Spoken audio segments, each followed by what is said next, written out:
Welcome to Dad Reading Books. Today we're reading Corduroy by Freeman.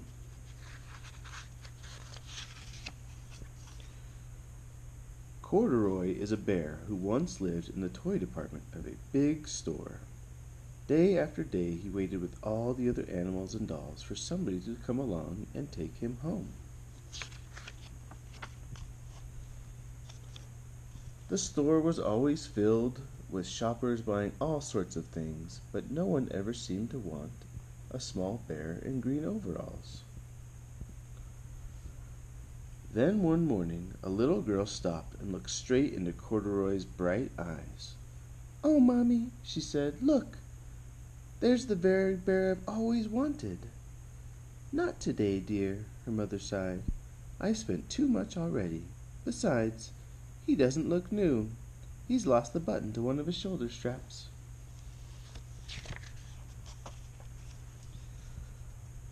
Corduroy watched them sadly as they walked away.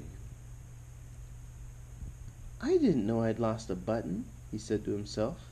"Tonight I'll go see if I can find it."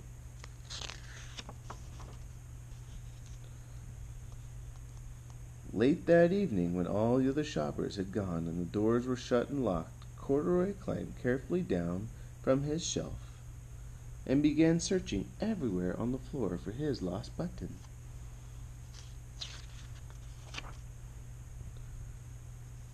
Suddenly he felt the floor moving under him. Quite by accident he had stepped onto an escalator, and up he went. Could this be a mountain? He wondered. "I think I've always wanted to climb a mountain." He stepped off the escalator as it reached the next floor, and there, before his eyes, was a most amazing sight. Tables and chairs and lamps and sofas and rows of beds. "This must be a palace," Corduroy gasped.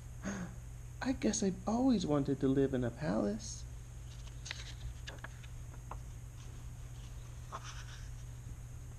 He wandered around admiring the furniture.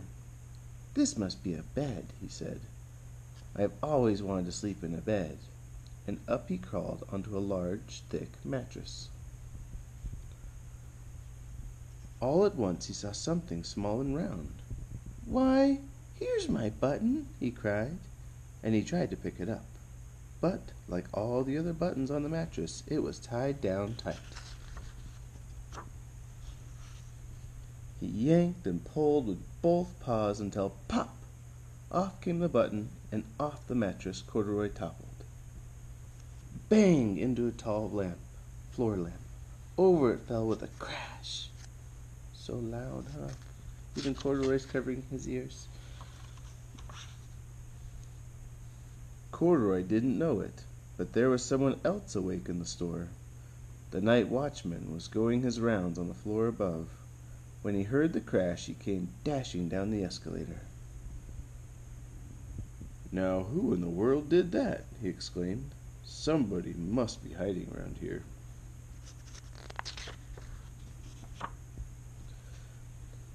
He flashed his light under and over sofas and beds until he came to the biggest bed of all, and there he saw two fuzzy brown ears sticking up from under the cover.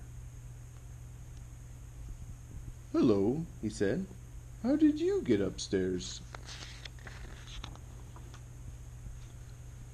The watchman tucked Corduroy under his arm and carried him down the escalator, and set him on the shelf in the toy department with all the other animals and dolls.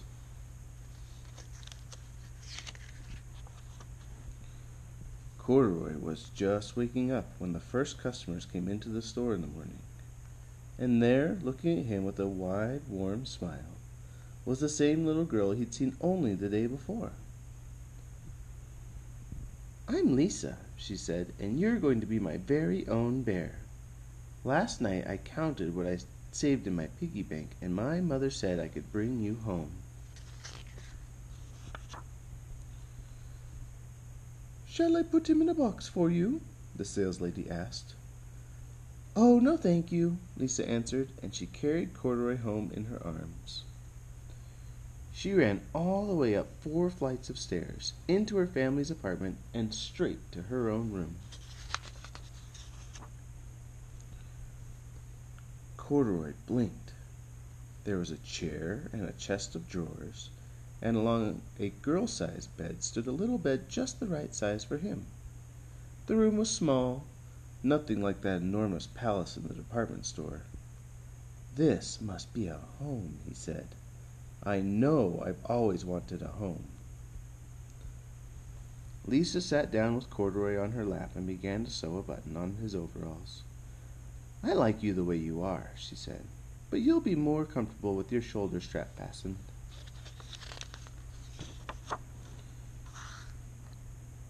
"You must be a friend," said Corduroy. "I've always wanted a friend." "Me too," said Lisa, and gave him a big hug.